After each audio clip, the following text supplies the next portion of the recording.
Welcome to your weekday cup of the Word. It is Monday and we're in chapter 11 of 2 Corinthians. Now this chapter is one that we often look at and are so impressed with the amount of things that Paul went through, because the entire chapter is just a list of things that Paul went through in his preaching. It's very easy to just look at this chapter and say, man, look at what a great guy Paul was, and I'll never be a guy like that, and so on and so forth. But we need to put it in its context. Why was Paul doing this? Why was Paul doing all this boasting in this chapter? Well, it all comes down to one thing. There was a group of people in Corinth that were trying to make Paul look like a bad guy or a false apostle, or in any way they could to make him seem inferior, so that they could take control of the Corinthian church and then do whatever they wanted with it.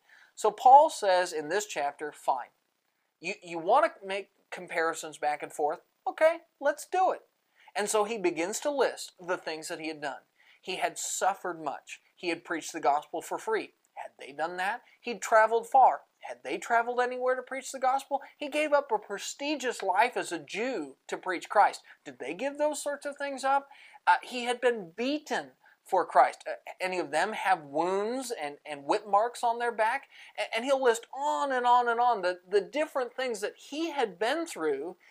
And then he'll say at the end of it, look, I went through all of this because at the end of the day, I have placed on my heart the cares and concerns of the church. I'm constantly worried about them. I'm constantly anxious for the brethren and how well they're doing. Are these guys that way? Of course, the answer to it is no. None of them were willing to do the things that Paul was willing to do for the gospel, because none of them were genuinely concerned about people the way Paul was. Chapter 11 is here simply, and Paul will say in it, I'm humiliated to boast. But it's here simply to point out, look, I did this for you. It is Paul's life story of love.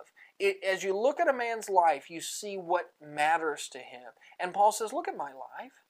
What matters to me is you. You Corinthians, you matter to me. Can any of these others say that they have cared for you like I have?